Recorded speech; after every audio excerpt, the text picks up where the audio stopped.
fazer, e exatamente buscando colaborar, dar a nossa cota de colaboração à sociedade em prol de eleições limpas, eleições justas, da rigidez do processo democrático.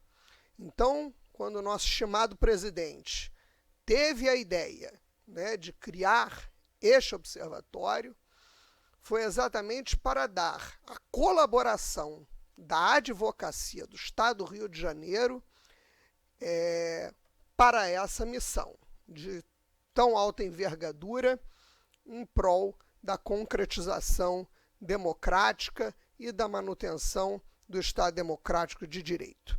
E estamos hoje nesse primeiro evento, né, de combate à desinformação, em parceria com o Tribunal Superior Eleitoral e com o Tribunal Regional Eleitoral. Daqui a pouco está chegando o excelentíssimo presidente do TRE do Rio de Janeiro, desembargador Elton Leme, para também participar do evento. Ao longo do dia de hoje, grandes expoentes da advocacia eleitoral fluminense vão participar deste seminário, exatamente no intuito de poderem dar a sua colaboração com a expertise que possuem para essa força-tarefa em prol da democracia. E com isso, abrindo aqui os trabalhos, eu passo a palavra para o coordenador do Observatório das Eleições, presidente Luciano Bandeira. Bom dia a todos. Bom dia a todos.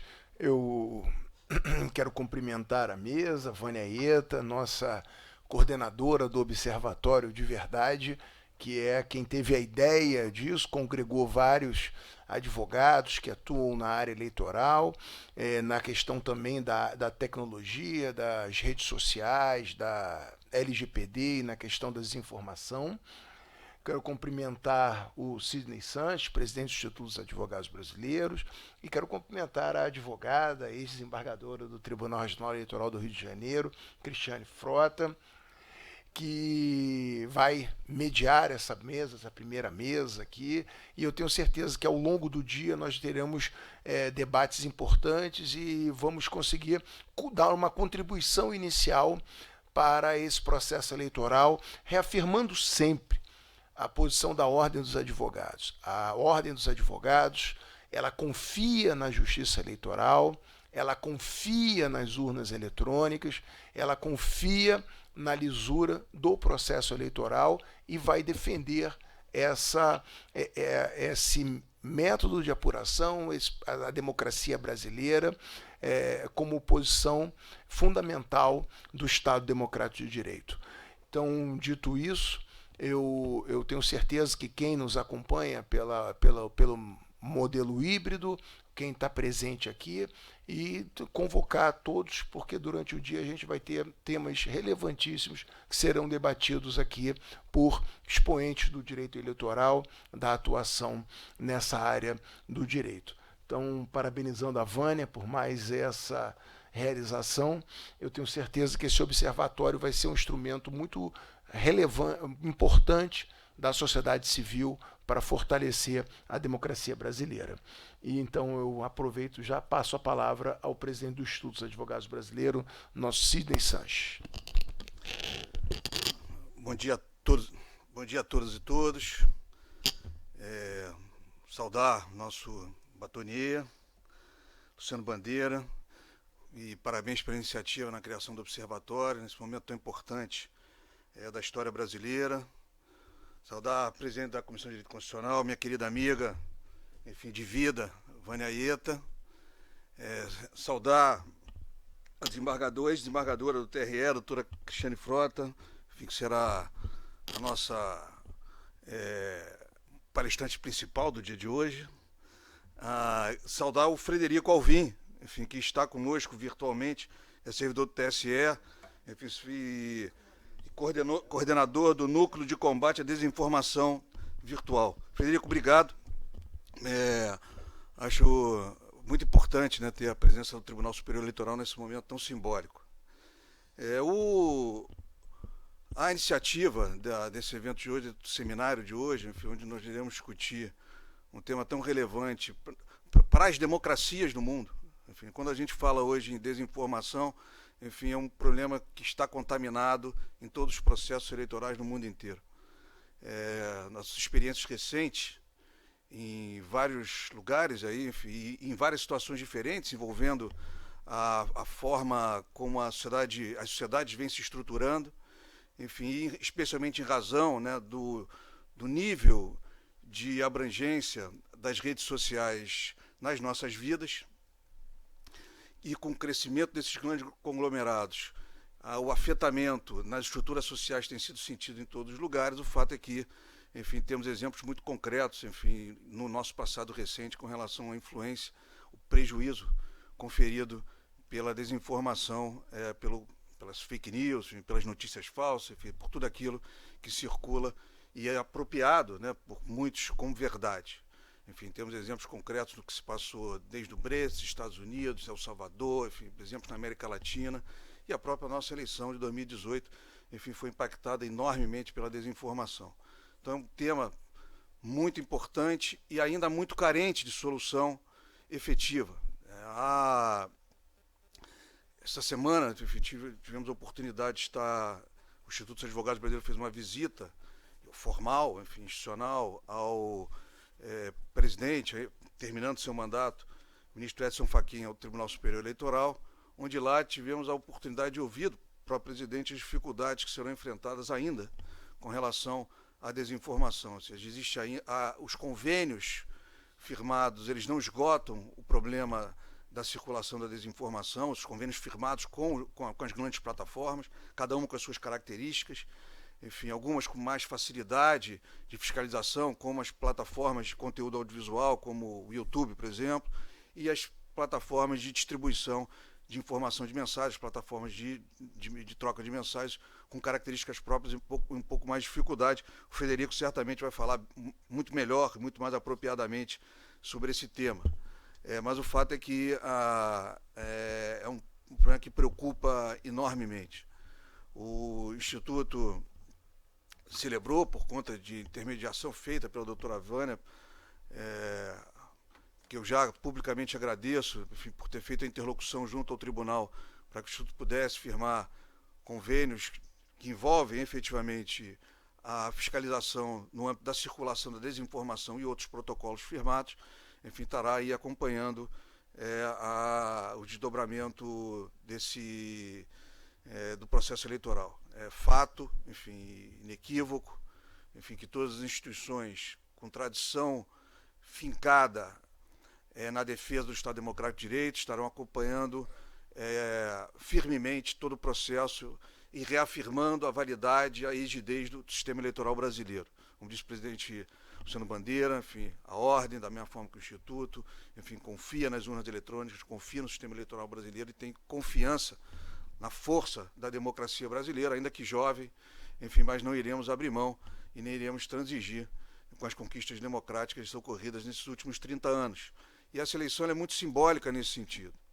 Ainda que os espasmos, enfim, e cada vez mais frequentes, que temos escutado com relação à fragilidade da democracia, ou a tentativa de demonstrar uma democracia frágil, o fato é que a reação das instituições e do povo brasileiro, especialmente nos atos ocorridos ontem, tem sido, né, um pacto de que não iremos abrir mão das conquistas ocorridas desde a nossa Constituição, da nossa Constituição Cidadã, desde 1988.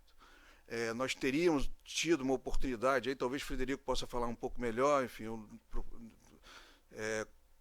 com relação a um processo de fiscalização mais adequado no âmbito dessa nossa eleição, com o avanço e a discussão que havia em relação ao projeto de lei 2630, que hoje tem um substitutivo do senador do deputado Orlando Silva, que poderia ali trazer algumas alternativas que pudesse inibir um pouco a circulação da desinformação, mas infelizmente nós não conseguimos esgotar essa discussão no âmbito do Congresso.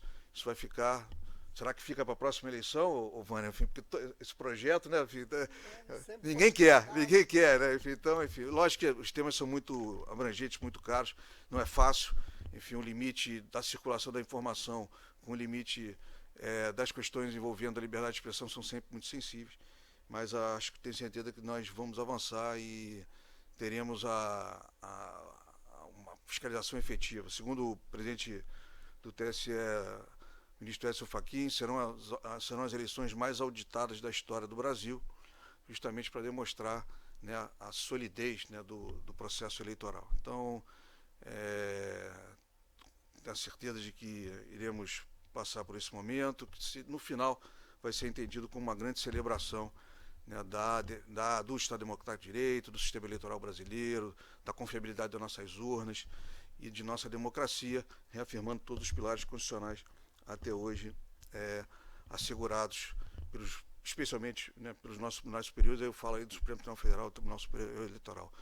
Desejo a todos assim um sucesso nesse seminário, da maior relevância, sucesso com relação ao trabalho do Observatório. Parabéns mais uma vez à Ordem dos Advogados do Rio de Janeiro por essa iniciativa, e obrigado, né, por vocês me ouvirem nessa manhã tão importante para esse processo que teremos até as nossas eleições. Muito obrigado. Obrigado, Sidney. E agora eu passo para o Frederico Alvim, que é o coordenador do Núcleo de Combate à Desinformação do Tribunal Superior Eleitoral, que vai falar no modo híbrido. Frederico. Olá, bom dia a todos e todas. Me ouvem?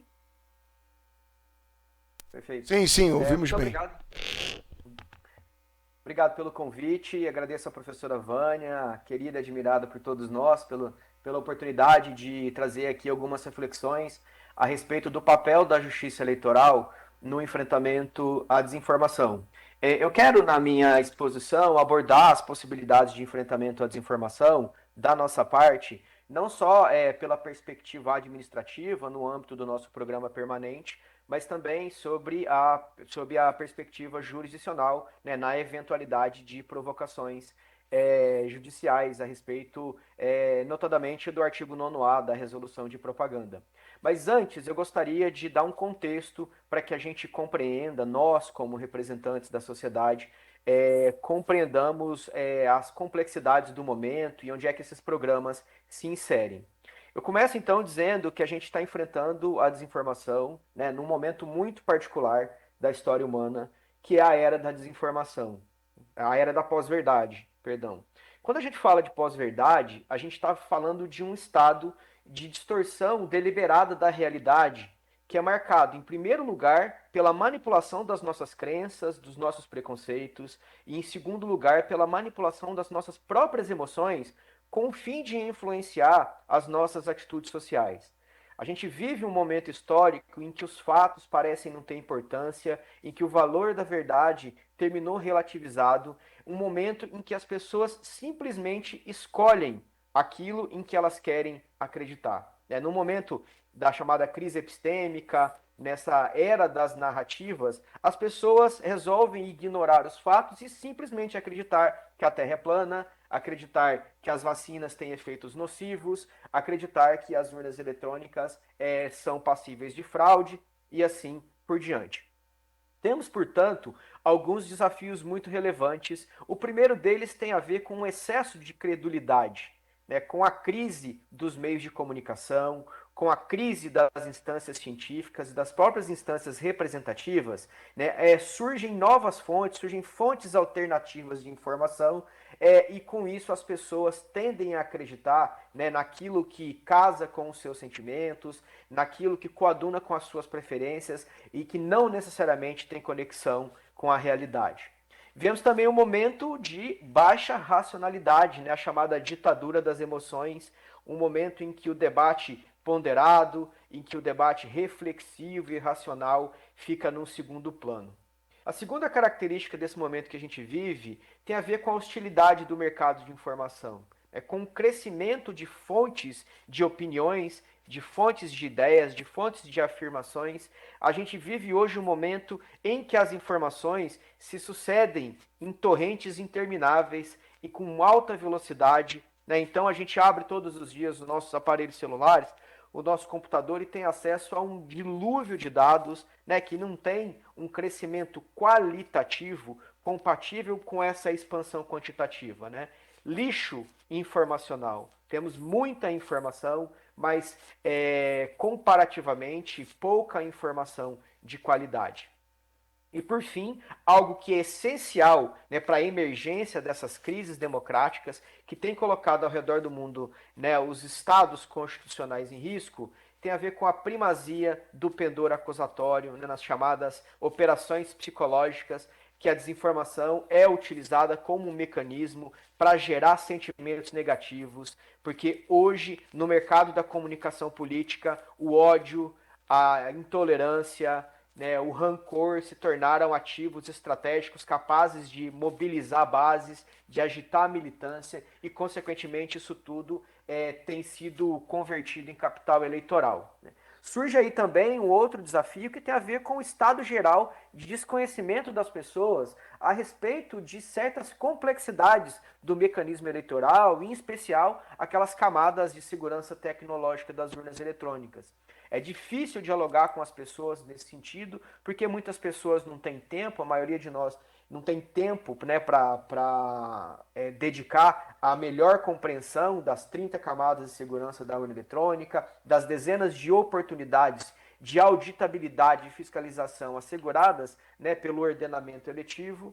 Muitas pessoas enfrentam também um problema de falta de instrução para lidar com assuntos de alta complexidade. E, por fim, temos, sem dúvida nenhuma também, né, nessa sociedade do pensamento superficial, as pessoas que simplesmente não têm interesse em saber mais a respeito dessas questões. Aparece aí o fenômeno da desinformação. E quando a gente fala de desinformação, a gente está falando de um tipo particular de desordem informativa que é caracterizado pela produção e pela difusão deliberada de afirmações falsas, com o objetivo mais ou menos disfarçado de enganar as pessoas, de fazer com que as pessoas formulem opiniões e tomem decisões baseadas em erro. Por que a desinformação se tornou interessante? Ela se tornou interessante não apenas do ponto de vista político, porque, como eu já tinha me referido, a desinformação hoje é um ativo muito importante na comunicação política, né, capaz de agitar as bases, mobilizar as pessoas em torno de uma causa comum. Há pessoas também que praticam a desinformação com fins puramente ideológicos, né, através de uma cegueira induzida por suas crenças, por suas convicções. Há pessoas que promovem desinformação contra as vacinas simplesmente porque acreditam naquilo que estão falando. A mesma coisa com teorias sobre a Terra plana, sobre conspirações globalistas para a tomada do poder universal. Essas pessoas praticam uma desinformação que tem um cunho ideológico, mas que não necessariamente estaria conexionado com uma motivação político-partidária. Mas há também um conjunto importante de pessoas que praticam a desinformação com interesses econômicos. Isso porque, da forma como as plataformas digitais trabalham, remunerando as pessoas a partir daquela atenção que elas conseguem gerar para o fluxo de navegantes nesses aplicativos digitais, surge a partir dessa lógica de monetização também, né, a percepção de que gerar desinformação desperta interesse, que a desinformação, ao despertar interesse, aumenta o tráfego, e o tráfego é convertido em ganhos financeiros, ou seja, tem muita gente que simplesmente trabalha e vive disso hoje em dia. Combater a desinformação hoje é especialmente dificultoso, em primeiro lugar porque ela vem num volume crescente. Só para que vocês tenham uma ideia, uma pesquisa revelou que numa única rede social, o Facebook, num período de 15 meses, foram identificados 395 mil casos de desinformação contra a Justiça Eleitoral. E que esses 395 mil casos geraram um volume de interações na casa de 111 milhões de curtidas, de compartilhamentos, de comentários negativos. Não é só que a desinformação flui, né, com muita velocidade e com muita intensidade, é também o fato de que a Justiça Eleitoral se tornou um alvo prioritário da desinformação, não só da desinformação praticada com interesses políticos, mas também da desinformação praticada visando a interesses financeiros. Isso porque no momento em que a gente tinha a pandemia no seu auge, essas pessoas que trabalham com desinformação tinham um incentivo alto para mentir sobre a origem do vírus, sobre a eficácia da vacina, sobre o número real de mortes. Mas à medida em que a pandemia arrefece e as eleições se aproximam, obviamente a competição eleitoral passa a ser um atrativo maior para o tráfego de informações. Mas não é só que a desinformação corre muito e mira na justiça eleitoral, é também o fato de que as narrativas têm ficado cada vez mais perigosas, cada vez mais aviltantes, é cada vez maior, né, a constância de narrativas que trazem factoides, que trazem afirmações fabricadas contra as urnas eletrônicas, contra a justiça eleitoral, contra as eleições em si, conectadas com a defesa mais ou menos expressa, né, da recusa dos resultados eleitorais ou, em alguns casos, mesmo da própria instituição da justiça eleitoral. E, portanto, a justiça eleitoral se vê, né, obrigada, dentro de sua missão constitucional, que envolve a proteção da imagem de integridade dos pleitos eleitorais, a combater a desinformação com muita veemência e começa fazendo isso através de uma atuação administrativa, notadamente por meio do Programa Permanente de Enfrentamento à Desinformação, que foi criado, né, o programa foi criado em 2019, ele foi tornado permanente em 2021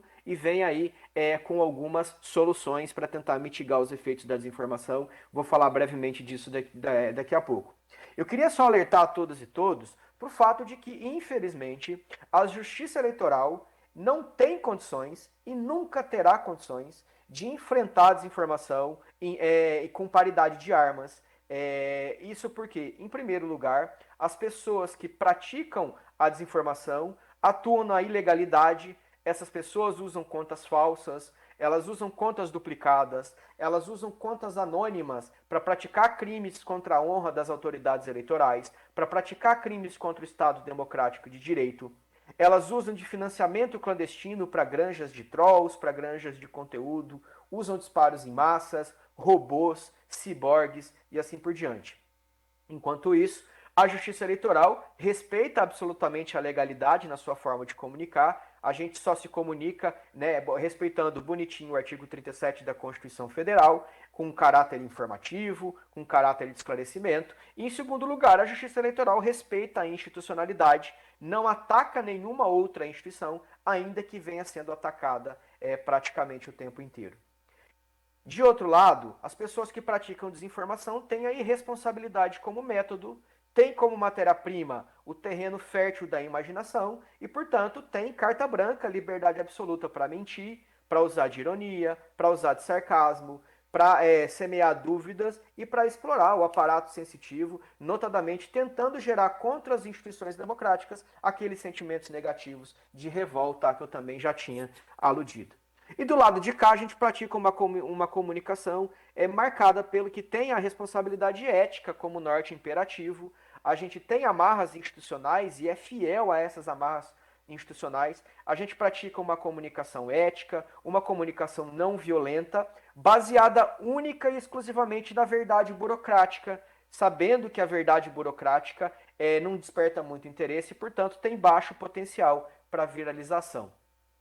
Isso posto, a gente tem o nosso programa de enfrentamento à desinformação que tem duas características principais. A primeira delas é que aqui, na seara administrativa, a gente não tem um viés sancionatório, a gente não tem a intenção de punir, de responsabilizar, de gerar multa, de ensejar prisão, de subsidiar, né, provas para, eventualmente, cassações de mandato na esteira de ações jurisdicionais. E segundo, a gente foca única e exclusivamente na desinformação contra as instituições eleitorais, a desinformação de candidato contra candidato, a desinformação de partido político contra partido político são resolvidas pela Justiça Eleitoral mediante provocação em sua atividade jurisdicional. Nosso programa de enfrentamento ele tem 3 eixos fundamentais. Em primeiro, em respeito à posição privilegiada que a liberdade de expressão ocupa no cenário constitucional, a gente combate a desinformação, não cerceando o discurso, mas, pelo contrário, a gente combate a desinformação com a oferta de informações de qualidade. Segundo, a gente acredita na educação midiática, na educação como um elemento de transformação social e, portanto, a gente combate a desinformação com capacitação, fazendo com que atores chaves, como os representantes do partido político, com que o próprio corpo interno da justiça eleitoral e a população em geral, cada vez mais saibam o que é a desinformação, quais são as suas características para que, de certa forma, se tornem imunes a ela e também os seus efeitos sociais nocivos e o seu caráter antidemocrático. E, por fim, no nosso eixo mais sofisticado, mais tecnológico, a gente tenta responder à desinformação, tentando identificá-la de maneira mais rápida, combatê-la de uma forma mais eficaz, evitando a sua expansão, e também, numa perspectiva de ajustes estruturais, criar novas soluções para que a gente consiga desincentivar a desinformação. Mas, óbvio, a desinformação também constitui uma espécie de ilícito e deve ser enfrentada pela Justiça Eleitoral no âmbito de sua atividade jurisdicional. A gente sabe que a internet provoca na sociedade efeitos notadamente ambivalentes. Ela é muito boa por um lado, mas também traz novos desafios, como temos acompanhado por outro, e é importante ressaltar nesse momento que as características da internet elas potencializam sem dúvida nenhuma os riscos à democracia. Em primeiro lugar, por conta da velocidade de propagação, a mentira sempre permeou a política, desde que o mundo é mundo, sempre permeou a própria sociedade. Isso não é um problema da política, é um problema da sociedade como um todo. Acontece que hoje, os demagogos e as pessoas que praticam desinformação têm ferramentas tecnológicas que se possibilitam com que essas inverdades e narrativas falsas circulem com muita contundência. Em segundo lugar, temos o problema dos comportamentos inautênticos, o uso de bots, de bots, ciborgues, contas anônimas, contas duplicadas que possibilitam também que se crie artificialmente rumos de opinião pública que não necessariamente espelham a verdade. Por exemplo, a gente pode pensar numa desinformação tentando usar esses comportamentos inautênticos para fazer-nos acreditar que o percentual de pessoas que apoiam uma ruptura institucional é muito maior do que efetivamente ele é. Temos também uma grande dificuldade de instalação de debates racionais dentro dessa sociedade do pensamento superficial e, por fim, especificamente, a emergência do que os cientistas políticos chamam de cyberpopulismo, o tecnopopulismo ou mesmo de populismo 4.0.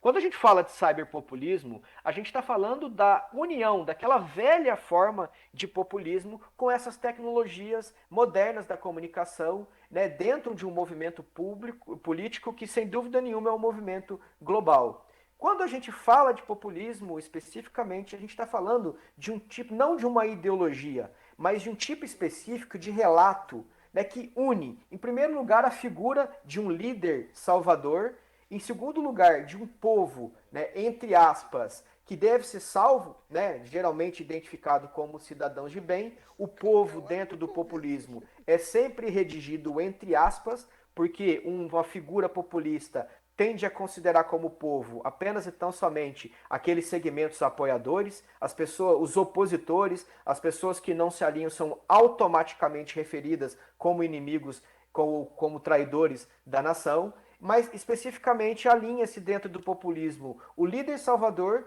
o povo e um inimigo que ameaça esse povo, que precisa ser freado, que precisa ser banido por aquele líder. Surgem, a partir desses relatos, as novas autocracias eleitorais, que alguns autores também chamam de democraduras. São pessoas, são países que experimentam líderes eleitos pelo povo, mas que, uma vez empoderados e com controle formal do exército, começam a promover um cabedal de ajustes iliberais que fazem com que essas democracias, antes plenas ou próximas disso, tenham reduzido os seus esquemas de liberdade, tornando-se, portanto, democracias imperfeitas, quando não experimentos já não democráticos.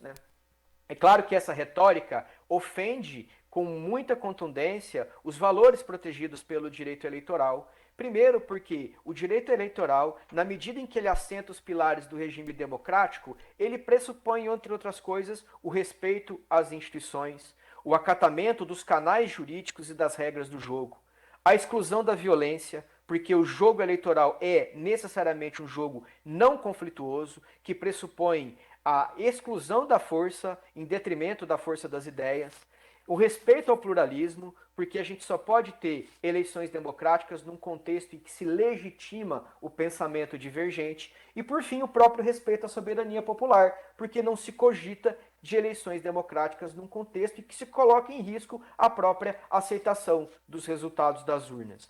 Mas quando a gente fala de desinformação dentro dessa chave jurisdicional, é importante a gente saber que nem todo tipo de desinformação está dentro do arco de possibilidades da responsabilização jurídica, porque aqui a gente está preocupado com a má-fé, com o dolo, aquela desinformação que circula por descuido ou por desconhecimento é um problema da justiça eleitoral no campo administrativo, na esfera dos esclarecimentos públicos, mas não uma prática antijurídica passível de multa ou mesmo de cassação de mandatos. Isso posto, eu acho que eu estourei meu tempo e, portanto, eu acho que eu encerro por aqui, embora conseguisse falar aqui por mais 1 ou 2 horas a respeito dessa questão. Muito obrigado a todos e todas. Muito obrigada, doutor Frederico Alvim, que é um magnífico estudioso, servidor da Justiça Eleitoral e está à frente desta força-tarefa do TSE no combate à desinformação, em prol de eleições limpas.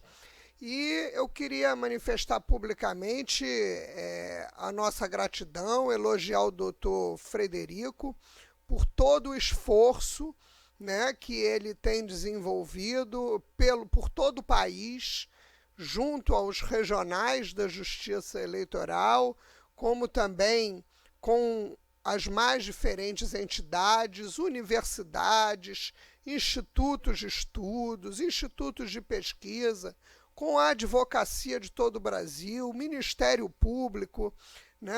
O Tribunal Superior Eleitoral tem feito um esforço muito grande para mostrar todo o esforço que a Justiça Eleitoral tem desenvolvido, né, em prol da rigidez das eleições, do combate à desinformação, da forma mais isenta possível. E eu queria elogiar muito o doutor Frederico pela oportunidade que nos deu, também a advocacia fluminense, né, desse termo de parceria que foi feito, tanto com a OAB quanto com o IAB, que é um instituto, né, de envergadura nacional, para que pudéssemos também dar a nossa cota de colaboração à Justiça Eleitoral neste momento tão importante, né, que une todo o Brasil em prol da democracia e no combate à desinformação. Estamos fazendo esta gravação, é uma gravação que nós vamos depois levar ao YouTube, é uma gravação que está sendo acompanhada, né, por todas as subseções do Estado do Rio de Janeiro.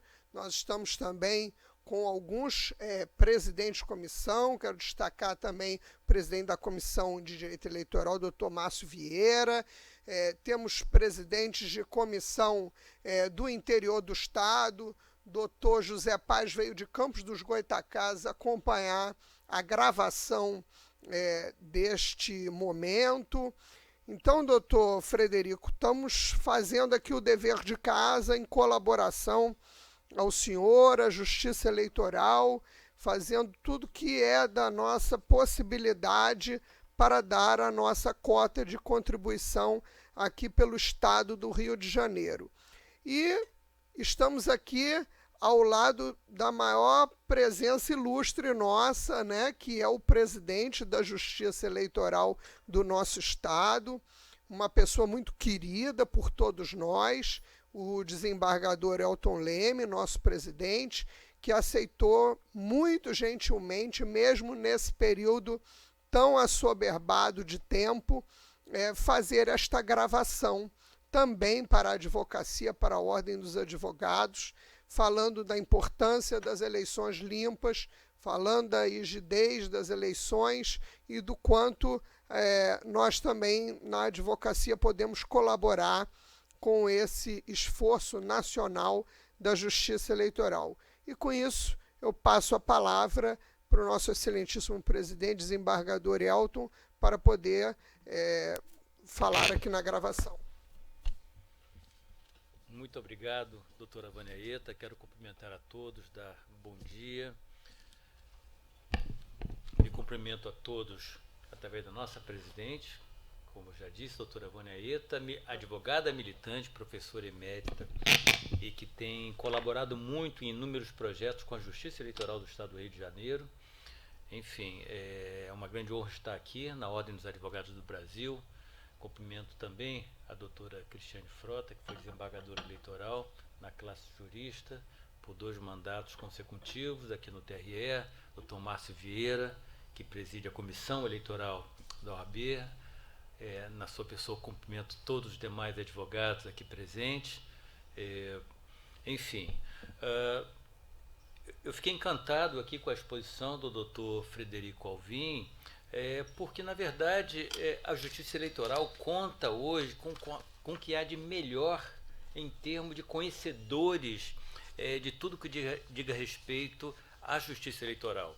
E no âmbito do TSE, dos TREs, nós vamos encontrar realmente grandes talentos e pessoas que são grandes conhecedores daqueles temas que se propõem a desenvolver, a trabalhar, a falar sobre. E o doutor Frederico aqui, com muita propriedade, abrangeu todos os temas que hoje nos afligem no âmbito da Justiça Eleitoral. E o TSE vem fazendo um trabalho impecável no combate à desinformação, informando, fornecendo mecanismos que propiciam um rápido acesso à verdade. E, como o doutor Frederico disse, não há um antídoto melhor contra a inverdade, contra a desinformação, contra a fake news do que a verdade, o esclarecimento. E é isso esse é a nossa grande tarefa. Então, um evento como esse, ele tem esse propósito de permitir que se fale sobre esse tema e exatamente e de algum modo se também esclareça sobre alguns aspectos relacionados a esse tema específico. Mas eu queria iniciar dizendo, que certamente já foi dito, que a mentira não é algo que seja novidade para o ser humano, né? Nós convivemos ao longo dos milênios com a mentira, né? Quando a criança nasce, ela já nasce digamos assim, com a primeira impressão da mentira, que vem a pessoa e diz, que criança linda, a criança já olha aquilo espantado, ela não entende, mas ela percebe, né? Exatamente, ela já percebe que naquela expressão tem algo que está errado, né? Os mais sinceros falam, não, que criança simpática, risonha, calminha. Então, desde o início nós convivemos com a inverdade, ou uma forma de, digamos assim, contornar o fato, né, que nós estamos falando de fato, o contorno do fato. E eu queria trazer dois ou três fatos aqui importantes ao longo da história recente, que o primeiro deles, que foi um programa de rádio, né, na década de 1930, capitaneado pelo talentosíssimo Orson Welles, e ele exatamente dramatizando, adaptando um livro, Guerra dos Mundos, para a rádio, e fez uma série de inserções no rádio, dizendo que havia uma explosão em Marte, que um cometa tinha caído, que a Terra estava sendo invadida, e as pessoas acreditaram. Tamanha foi ali o talento e a forma de incutir a verdade numa coisa que era uma ficção, e ali não havia a intenção, a vontade livre e consciente de enganar, mas sim havia um ânimo jocande, né? Na verdade, o propósito é de talvez chocar pela peça literária ou pela atuação artística, mas o fato é que isso impactou o mundo concreto, impactou a sociedade, as pessoas reagiram, enfim, acionaram as autoridades e teve um impacto concreto no mundo concreto. Um fato muito interessante que envolve mentira utilizada pelo Estado de forma dolosa, de forma consciente, foi o caso da afirmação de que o Irã, isso em 2003, possuía armas de destruição em massa. E isso foi uma notícia falsa, baseada num relatório que não se baseava em fatos, que foi utilizado para justificar a invasão dos Estados Unidos ao Irã, né, por uma série de argumentos de interesse próprio dos Estados Unidos, mas nunca foi encontrada uma única arma de destruição em massa. Os observadores internacionais nada encontraram, e utilizou-se uma mentira, um fato criado para se cumprir uma vontade daquele governo específico de invadir o outro país para dominar a produção de petróleo, enfim, estabelecer na geopolítica ali uma maior vantagem. Eu estou indo da arte, né, a um programa de Estado, e não é só isso. Eu vou agora pular para uma campanha deliberada que já vai mais se assemelhar ao que hoje nós estamos vivenciando. E aqui, hoje nós temos quem capitaneou essa ação deliberada como nosso aliado. Então, na campanha de Fernando Collor e a presidência da República e Lula, o vice-presidente do Lula foi o senador, o vice-presidente indicado para compor a chapa foi o senador José Paulo Pisol, que foi magistrado, era senador, então ele concorreu como Lula. E o jornal O Globo, juntamente com os coligados, o Zero Hora do Rio Grande do Sul, empreendeu uma campanha objetiva por interesses próprios empresariais, em favor de um candidato em detrimento de outro, empreendeu uma campanha concreta, publicando notícias, escalou jornalistas e publicou notícias falsas, atribuindo ao Bisol uma série de comportamentos ilícitos, uma série de práticas de crimes, fatos que nunca existiram, que ficou provado, mas o fato que utilizou a circulação dos seus jornais para veicular essa campanha negativa, e isso culminou na renúncia do Bisol à vice-candidatura ali naquela chapa. Isso foi um fato concreto. Todos os veículos de comunicação foram condenados civilmente a reparar o dano, mas o fato que houve a perda de uma chance, o fato que houve a interferência concreta, de forma deliberada, de forma proposital, de forma dolosa, numa campanha política para cumprir um objetivo específico daquela determinada empresa. As indenizações foram altas naquela época. Hoje as indenizações ainda são acanhadas. Naquela época chegou a 1 milhão no Rio Grande do Sul, 500 mil aqui no Rio de Janeiro, em várias condenações, foram várias, ou seja, as condenações chegaram a alguns milhões de reais naquela época e foram mantidas pelo Superior Tribunal de Justiça, tal a gravidade da conduta. Então, o que eu gostaria de dizer com isso, inclusive eu julguei um desses casos aqui, e por isso que me veio à mente, o que me impressionou muito era o fato de que nenhum daquelas notícias correspondia a uma verdade, a um fato. E é exatamente o fenômeno que hoje nós estamos vivenciando, é que nós não mais nos debruçamos sobre os fatos, né? Não discutimos fatos ou a interpretação dos fatos, não discutimos fenômeno, mas nós discutimos versões que criamos para atender a um determinado propósito. E isso é muito fácil, esse objetivo hoje em dia é muito fácil de ser atingido, e aí nós entendemos o sucesso das fake news. Eu tenho que dizer que é um sucesso, porque propaga rápido pelos vários mecanismos. O sucesso é porque as pessoas hoje não querem mais discutir fatos, elas não querem acreditar naquilo que é contra o que elas acham, o que é cômodo para elas. Elas preferem se abraçar a uma circunstância especial que vai atender o seu propósito, o seu objetivo, o seu interesse. E por isso que as fake news se propagam com muita rapidez.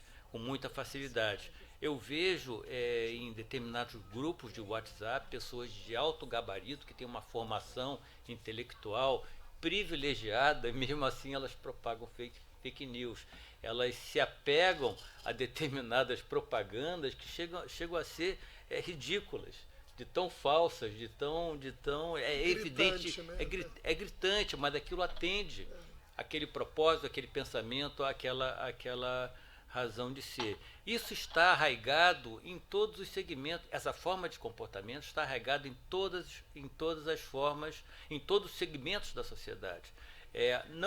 Há alguns anos atrás, discutindo uma pesquisa científica, eu estou falando de ciência, apresentando determinada descoberta, então um determinado pesquisador disse assim, olha, eu não acredito nisso.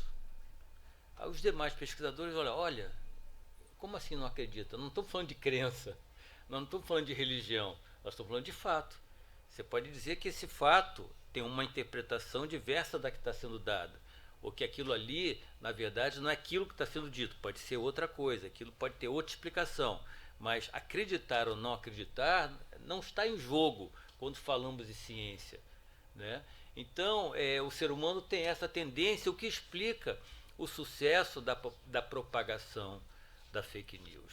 Mas o que nós temos hoje de novidade em relação ao passado, em relação ao Orson Welles, em relação à desestabilização do Bisol como vice-presidente daquela chapa do Lula, em relação a todos esses fatos que eu citei aqui, é que, primeiro, hoje nós temos o fenômeno da comunicação em tempo real.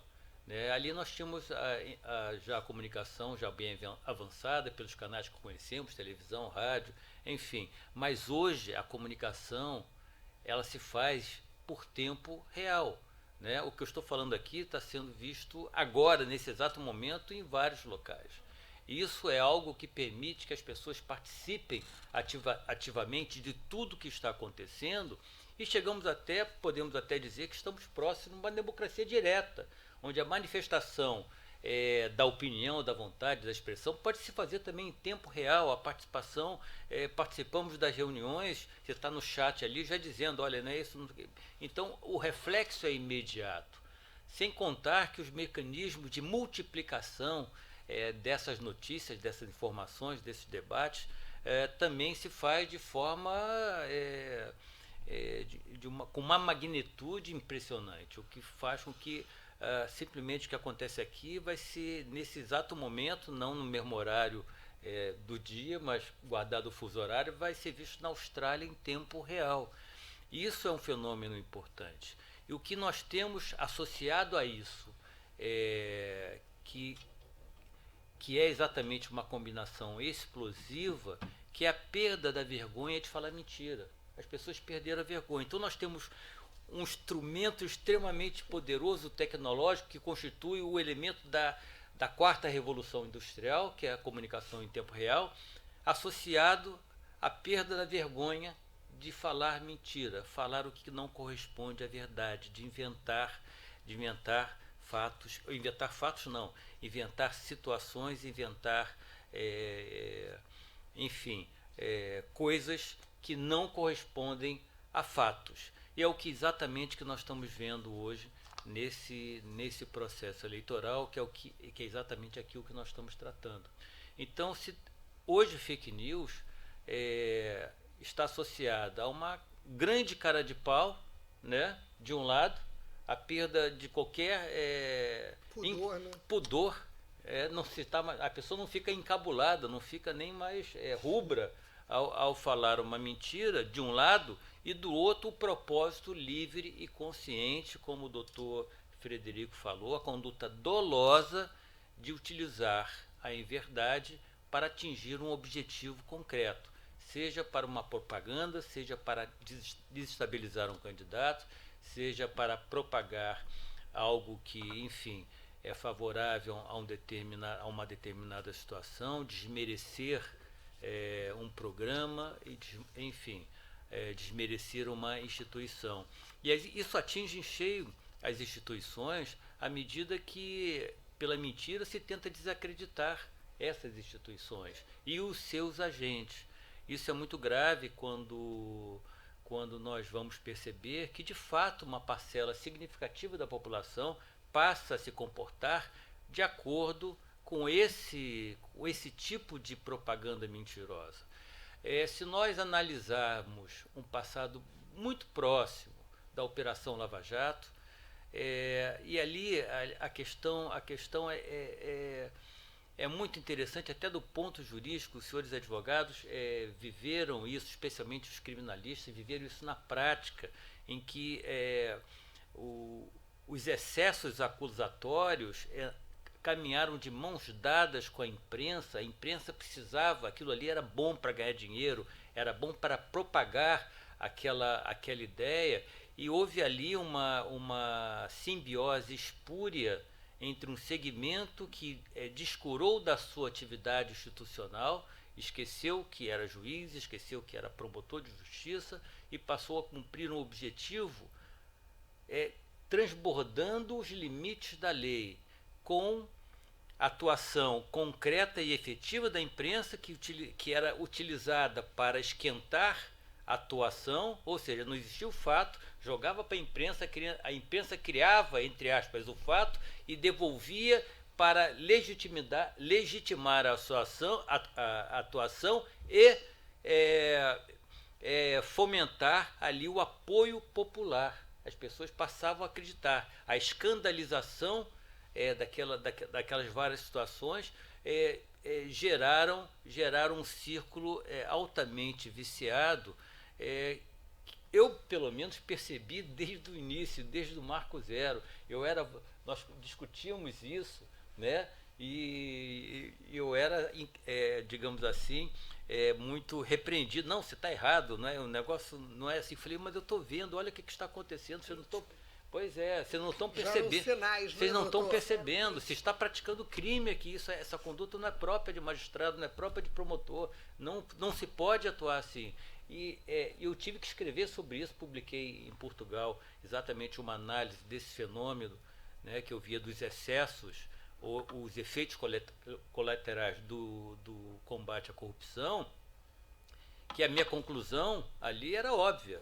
Esse processo, sem sustentabilidade constitucional e legal, ele não sustenta, ele simplesmente acaba. Ele vai acontecer o que aconteceu com a Itália. Nós estamos seguindo os passos da Itália e culminamos com o mesmo resultado da Itália.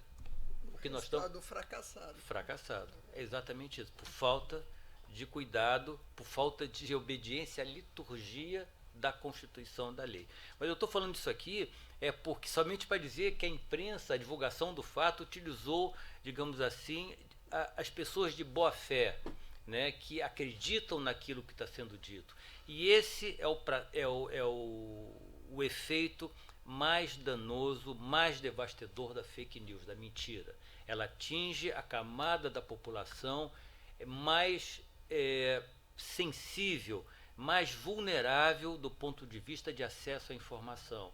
As pessoas de boa fé, que não têm como confrontar, não têm como perceber, não têm, digamos assim, discernimento para olhar já no emolduramento daquela notícia, que aquilo é falso, pela formatação, pelo erro de concordância, pelo erro de português, que muitas vezes pela retórica, pela forma como aquilo é apresentado, aquilo ali já tem uma roupagem de notícia falsa.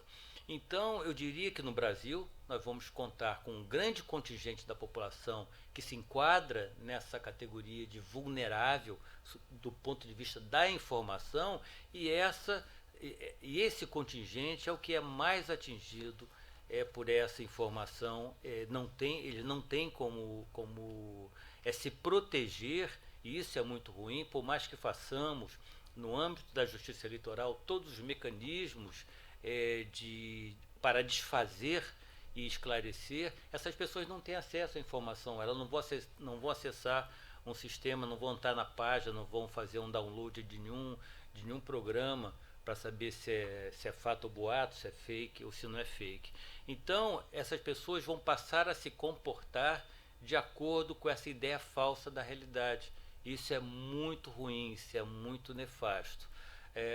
Nós vivemos um período, eu diria assim, estranho da democracia, porque a democracia continua com todo o seu vigor, as instituições democráticas continuam atuando com todo o seu vigor,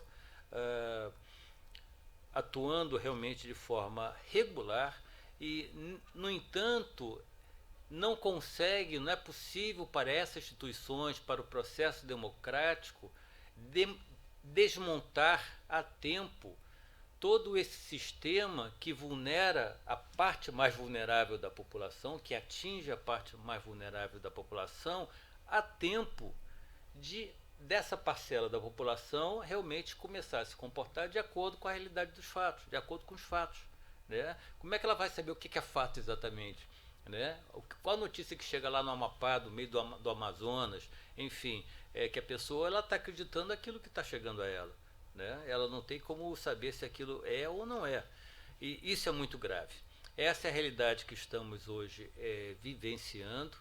Todas as ações que estão sendo adotadas pela Justiça Eleitoral visam coibir esse tipo de conduta e o próprio TSE, no âmbito de um julgamento, de um processo da relatoria do ministro Luiz Felipe Salomão, aprovou uma tese que foi muito interessante, que modulou praticamente os efeitos interpretativos, já que toda a questão de rede social, toda essa questão mais recente de tecnologia não faziam parte ainda do arcabouço jurisprudencial do TSE. Então, esse acórdão do TSE, que foi do ano passado, nós estamos em 2020, acho que foi 2020, emplacou a tese que o uso de aplicações digitais de mensagens instantâneas visando promover disparos em massa contendo desinformação e inverdades em prejuízo de adversários e em benefício de candidatos pode configurar abuso do poder econômico e ou uso indevido dos meios de comunicação social para os fins do artigo 22 caput, inciso 14º da Lei Complementar 64 de 1990. Isso aqui estabeleceu um marco porque daqui para frente, ou seja, desse acórdão em diante, nós poderemos aplicar com rigor e estabelecer de forma exemplar a punição daqueles que ingressarem nessa conduta que aqui está sendo explicitada, que é uma conduta ilícita, é uma conduta que vulnera os princípios próprios da justiça eleitoral, que ela acaba ingressando na esfera do abuso de poder político, poder econômico, poder religioso, enfim, conforme for o segmento da sua específica atuação. A justiça eleitoral ela tem a missão, nesse momento, ou seja, na reta da próxima eleição, de começar a dar exemplos. É claro que nós não podemos fazer isso à custa do devido processo legal, à custa do contraditório. Nós temos que observar com muito rigor para dar sustentabilidade a essas decisões, né, todos os elementos que garantem que nós estamos no Estado de Direito. Mas nós temos que analisar com muito rigor essas condutas e, uma vez constatada a ilicitude, aplicar de forma exemplar essas penalidades para que eu acho que é o único caminho de desestimular de forma educativa que esse tipo de conduta persista. Eu vejo de forma muito positiva a eleição que se encaminha. O Brasil todo o segmento da justiça eleitoral, em todos os estados, sob a orientação muito firme do TSE, está muito bem preparada para enfrentar e desenvolver o processo eleitoral, como em todas as eleições. A proximidade, por exemplo, de 7 de setembro, 7 de setembro sempre foi um momento cívico, de manifestação de opiniões políticas, enfim, é um momento de festa, e esse mais ainda, 200 anos de independência, tem mais ainda significado. Então é um momento propício para manifestações da sociedade organizada. Então eu não vejo nenhum problema. Na verdade, a democracia, isso foi dito pelo ministro Fachin num evento há pouco tempo, e ele compara a democracia a um grande canteiro de obras. E não porque ela esteja em construção, embora a democracia precise ser cultuada e cultivada todos os dias, mas porque a democracia, como canteiro de obras, ela tem barulhos, ela tem ruídos, ela tem embates, ela tem movimentos, porque isso faz parte do dinamismo da própria sociedade num universo democrático. Isso é extremamente positivo. Então eu vejo com muito bons olhos todos os preparativos que culminarão com uma eleição no dia 2 de outubro, que ocorrerá dentro da mais absoluta normalidade, transparência, eficiência e com grande segurança no que diz respeito à utilização da tecnologia. Temos um instrumento absolutamente seguro, testado, retestado, que é a urna eletrônica, que é um dos grandes avanços, uma das grandes contribuições da justiça eleitoral brasileira para o mundo. Nós passamos a utilizar a urna em 96 como uma forma de romper de forma definitiva e de forma absoluta com o passado de fraudes eleitorais que somente eram permitidas pelo uso do papel. E com a urna eletrônica, essas fraudes foram banidas da nossa realidade eleitoral, graças à urna eleitoral e à evolução diária, mensal, anual das urnas eletrônicas no que diz respeito ao robustecimento da sua tecnologia de proteção, de segurança. Eu zigue-zagueei pelo tema, eu peço perdão, que o momento é um momento com muitas demandas em vários segmentos, e eu acabei fugindo um pouquinho do tema, embora tenha falado de algum ponto da questão da desinformação. Agradeço muitíssimo a doutora Vânia Ieta pela oportunidade de estar aqui. Cumprimento mais uma vez a todos que aqui estão, doutora Cristiane, que é a minha consciência, e que fica, minha orientadora, que fica ali me guiando. Aliás, quem me guiou na Justiça Eleitoral foi a doutora Cristiane, que me deu todos os passos ali com a sua experiência naquele colegiado, um colegiado muito específico, e ali eu diria que eu comecei a caminhar mais celeremente como presidente, porque eu já tinha as informações que eu necessitava para iniciar a gestão. Então, com isso, eu agradeço muito. Muito obrigada ao nosso estimado presidente, do Tribunal Regional Eleitoral, desembargador Elton Leme, por este magnífico pronunciamento, que Vossa Excelência nos forneceu, inclusive mostrando um momento bonito da cidadania. Nós temos que passar também segurança à população, aos eleitores, mostrando que a urna eletrônica ela é um instrumento seguro, testado, Então, é uma oportunidade ímpar que a Ordem dos Advogados está tendo, de receber presidente da Justiça Eleitoral em nosso Estado. E esse evento é de muita relevância, doutor, porque nós estamos preparando essa gravação, que vai ficar depois disponibilizada no YouTube. O evento está sendo assistido por todas as subseções do Estado. Nós estamos também com colegas nossos da advocacia, Aqui do Norte Fluminense temos 2 que vieram, também acompanhado, o doutor Zé Paz, que é da Comissão de Direito Eleitoral lá de Campos dos Goytacazes. Então, é um momento em que todos nós precisamos estar congraçados em prol dos maiores valores da democracia e das liberdades. E eu, então, passo a palavra para a doutora Cristiane Frota para seus comentários também já agradecendo muitíssimo a disponibilidade, né, da doutora Cristiane, sempre muito gentil com todos nós.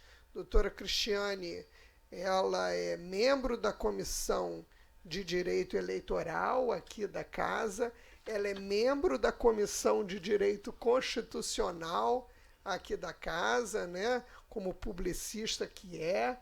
Então, ela está na sua casa, né, porque partícipe, né, dessas importantes comissões, e que nós temos a imensa alegria de contar com a sua participação, a sua expertise nessas comissões. Muito obrigada pela sua presença.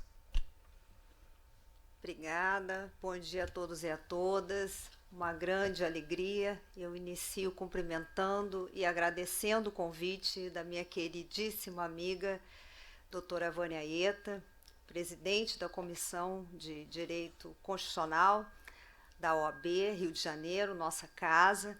Uma alegria estar aqui, mais uma vez, dividindo uma bancada com a doutora Vânia, que sempre é uma incentivadora do processo eleitoral, da lisura das eleições, da publicidade dos temas e da importância do conhecimento dos temas eleitorais para que a população possa exercer livremente e conscientemente o seu voto nas eleições que se avizinham. Cumprimento também o presidente do Tribunal Regional Eleitoral, desembargador Elton Leme, cumprimento também o doutor Frederico Alvim, que nos brindou aqui com a sua magnífica palestra, ele que é o coordenador do Núcleo de Combate à Desinformação do Tribunal Superior Eleitoral.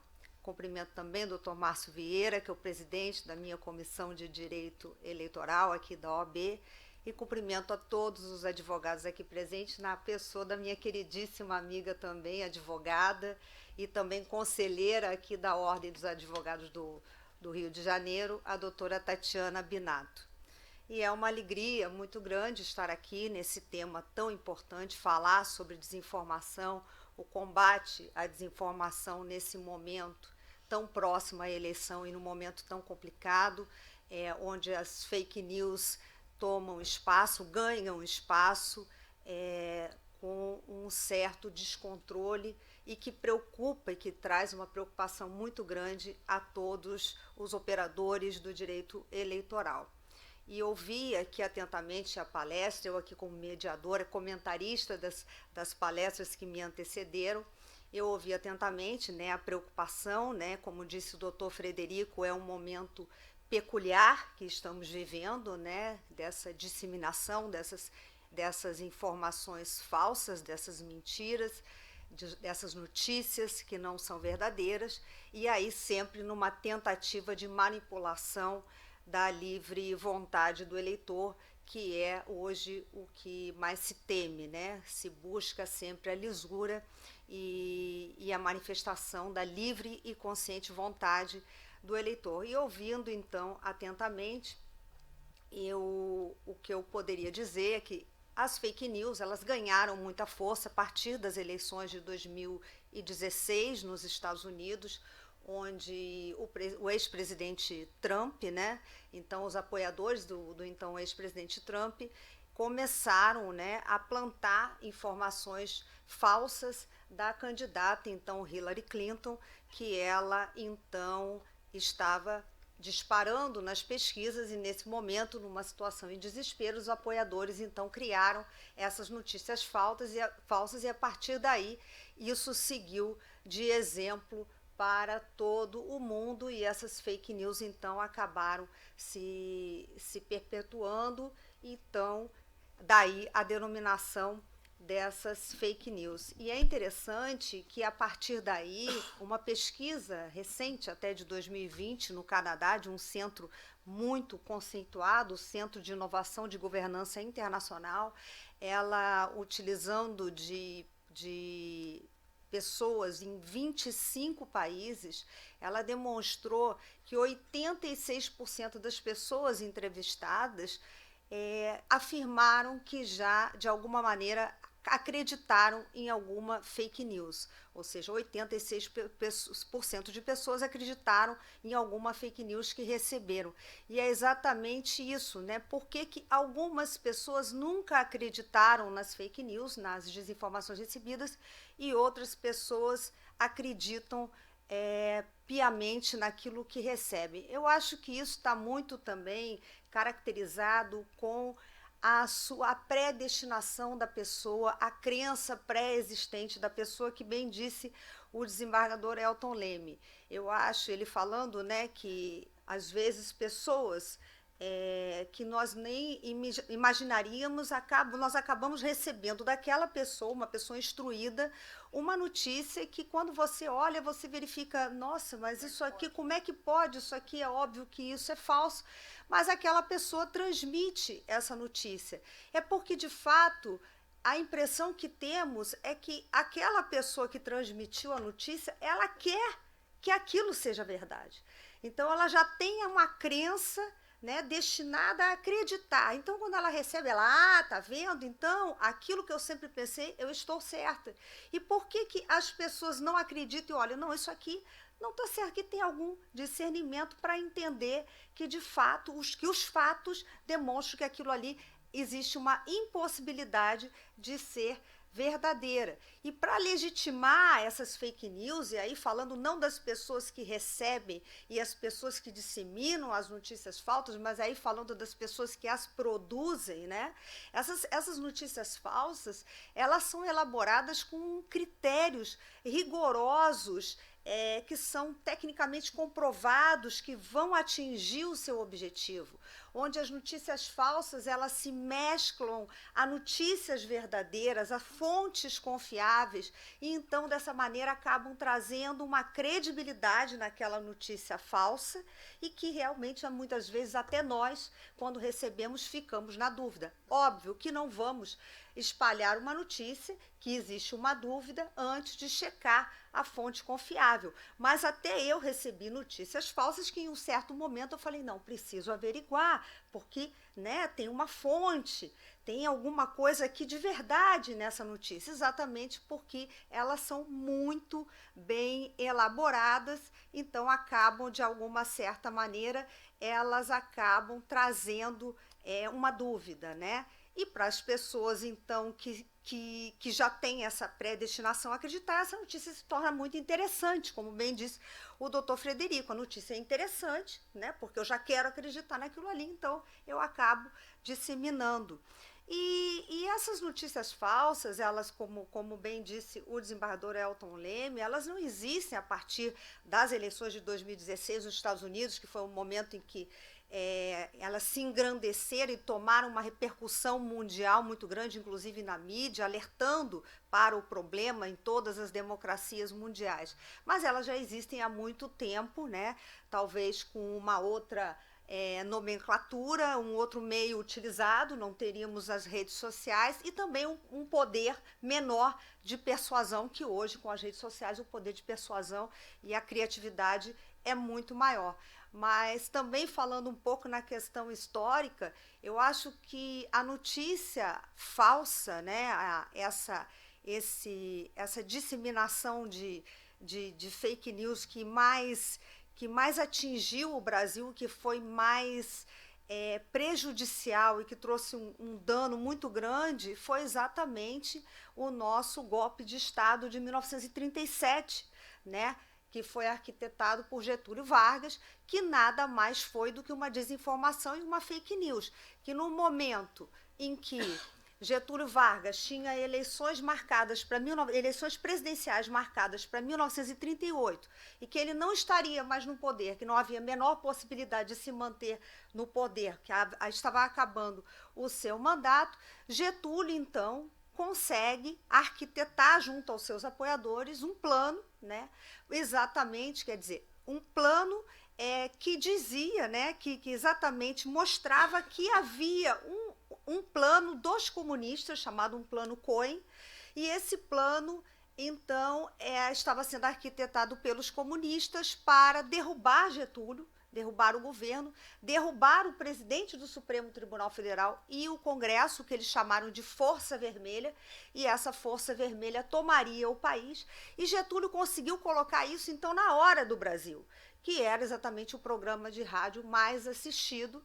Então, quando sai na Hora do Brasil, né, que foi descoberto pelo governo um plano elaborado por comunistas, com o apoio de forças comunistas internacionais, a Força Vermelha, que iria derrubar o governo, derrubar o presidente do Supremo Tribunal Federal e o próprio Congresso Nacional, a população fica em pânico. E aí, então, Getúlio acaba, né, com essa comoção toda, ele acaba convencendo o Congresso Nacional a decretar um estado de emergência, um estado de guerra no país.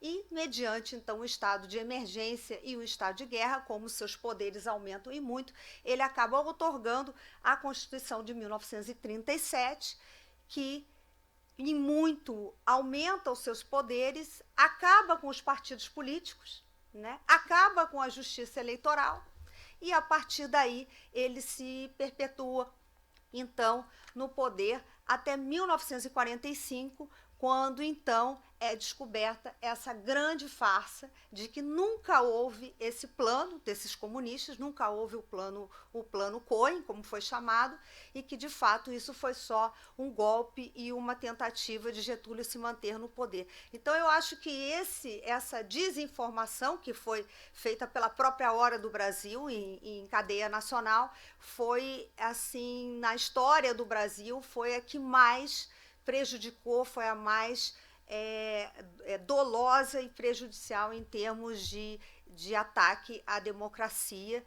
e que, de fato, trouxe consequências que tudo o que aconteceu entre 37 e 45, que todos nós sabemos que foram tempos muito difíceis. Aqui, em tempos mais recentes, no Brasil, né, nós temos também vários casos, nós temos aí toda a campanha anti-vacinação, né, a campanha anti-vacinação, que várias fake news espalhadas de que, de algum momento, pessoas...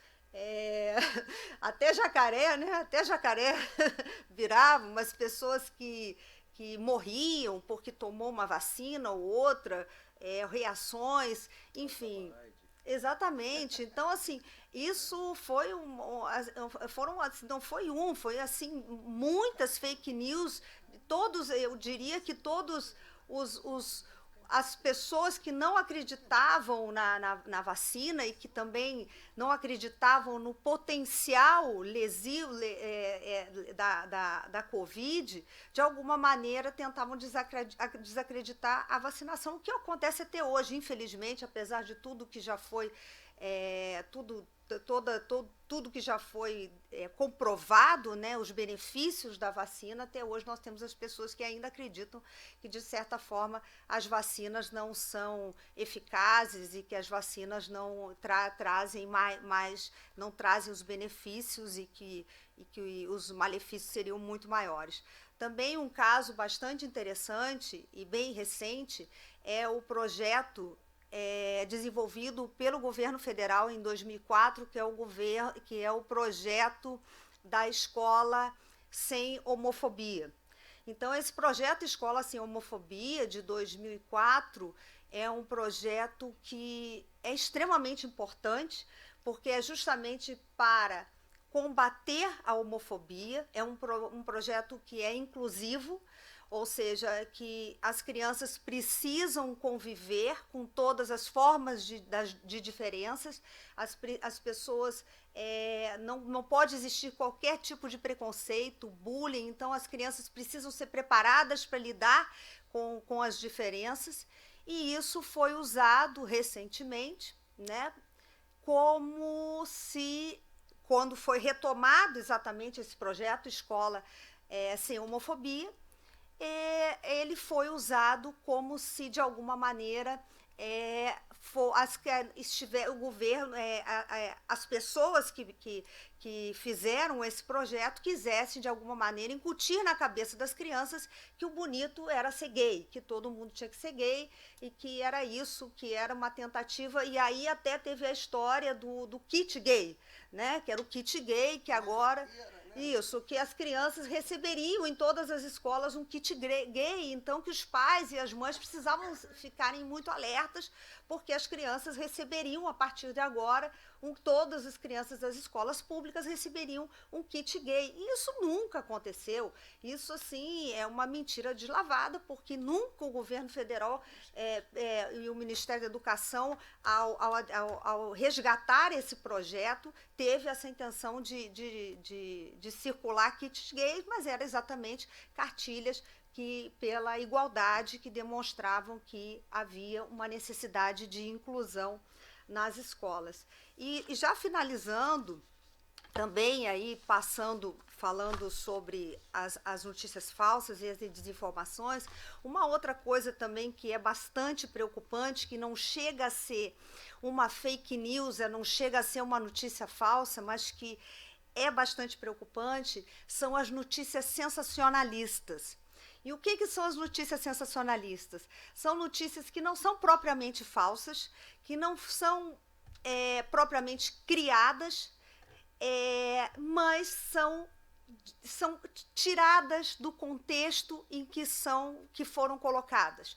Ou seja, uma entrevista, né, que é feita com alguma pessoa, e a pessoa dá aquela entrevista, e ao retirar uma palavra ou mudar o sentido de uma frase, muda completamente o contexto daquela situação, o contexto daquela fala, e dá uma outra conotação totalmente diferente.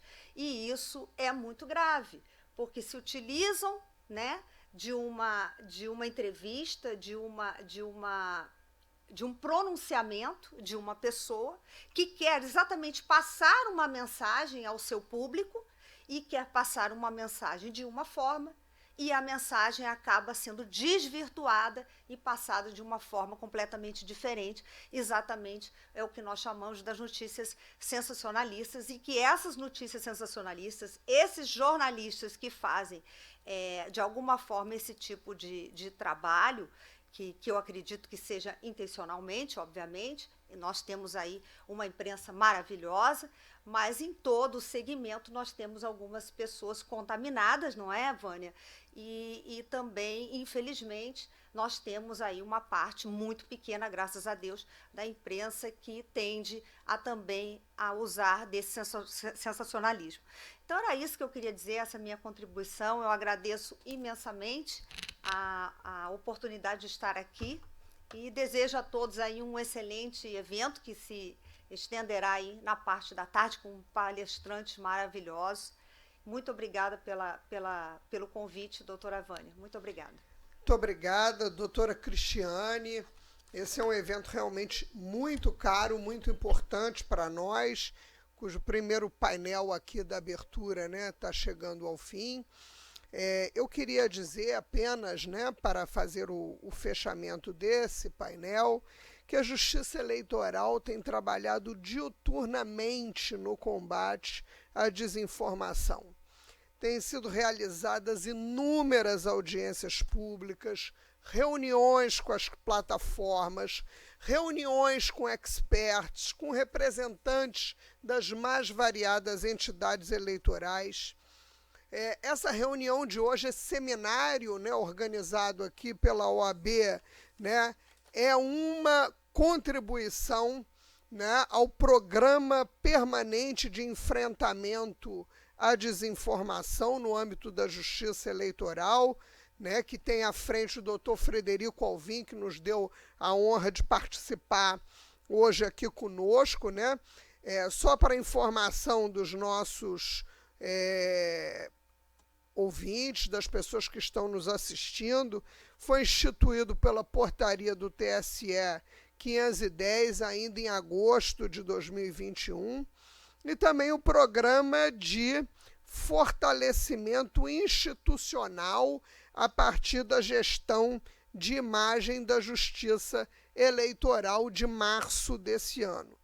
Todos esses programas promovidos pela Justiça Eleitoral, pelo Tribunal Superior Eleitoral, com a finalidade de enfrentar a desinformação e com vistas, meus amigos, de aumentar sensivelmente o nível de confiança do eleitorado em relação às instituições eleitorais. Estas frentes, capitaneadas aí, sobretudo, né, pelos incansáveis servidores da Justiça Eleitoral, tiveram um efeito cascata, desembargador Elton, muito significativo, e estas iniciativas do Superior estão irradiando por todos os estados da Federação com a ajuda das regionais, dos tribunais regionais eleitorais. Então, todos que nos assistem podem ter a certeza que o TSE, através do seu corpo técnico, que é da mais alta envergadura, busca resultados interpretativos divorciados do isso ou aquilo, sempre procurando o alcance da ponderação, né, no elemento de decisão da construção desse congraçamento, né, com a sociedade.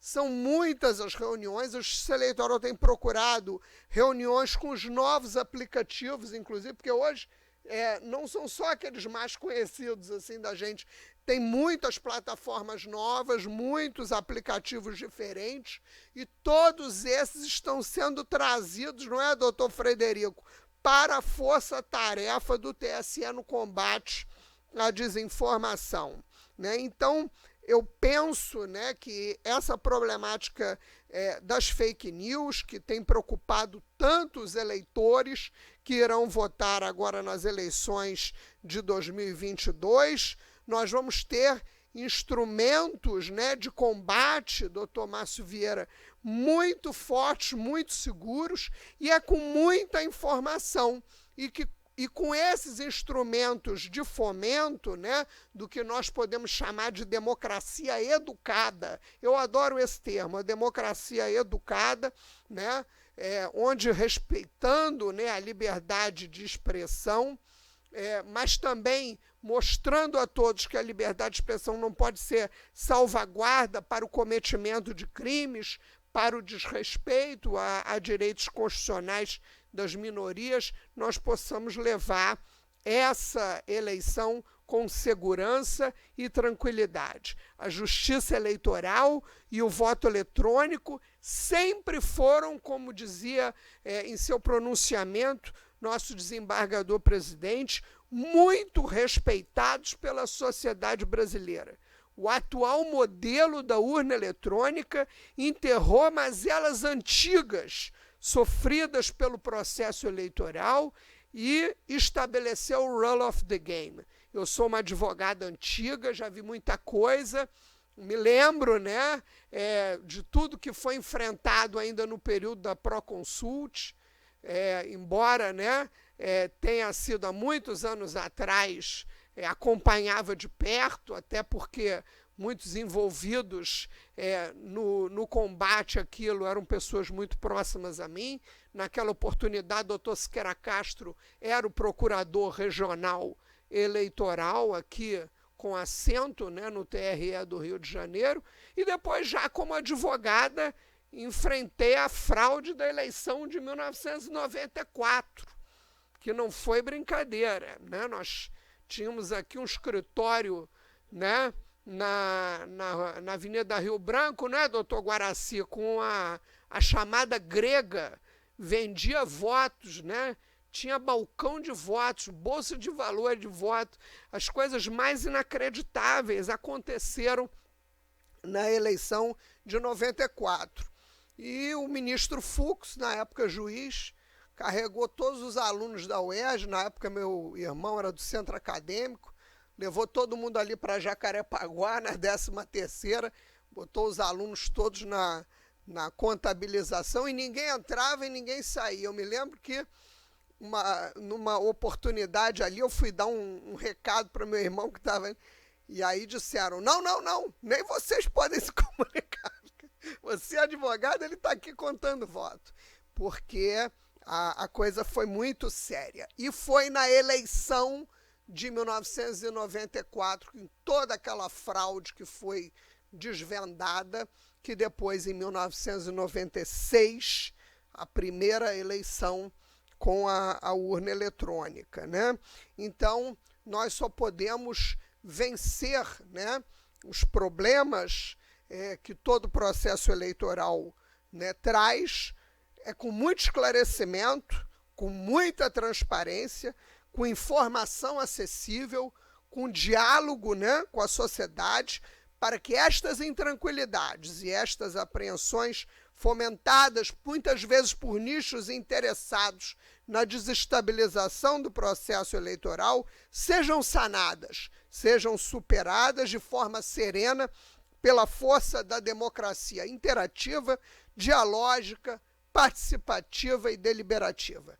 E são eventos como esse, capitaneados hoje aqui pela Ordem dos Advogados do Brasil, dando a nossa modesta colaboração, Dr. Elton, a esse esforço da justiça eleitoral no combate à desinformação em prol de eleições limpas para oferecer à sociedade o resultado democrático que a sociedade vier a escolher, seja ele qual for, com qualquer candidato que venha a ser eleito.